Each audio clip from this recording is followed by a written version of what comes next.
Herkese merhaba arkadaşlar. Kanalıma hoş geldiniz. Yine yepyeni bir videoyla karşınızdayız.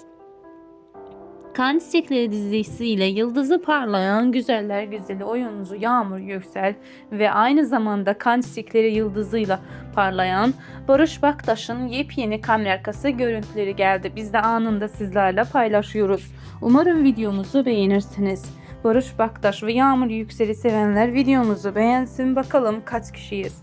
Ayrıca dizimize ve kanalımıza destek olmak isteyenler videomuzu beğensin. Bakalım kaç kişiyiz.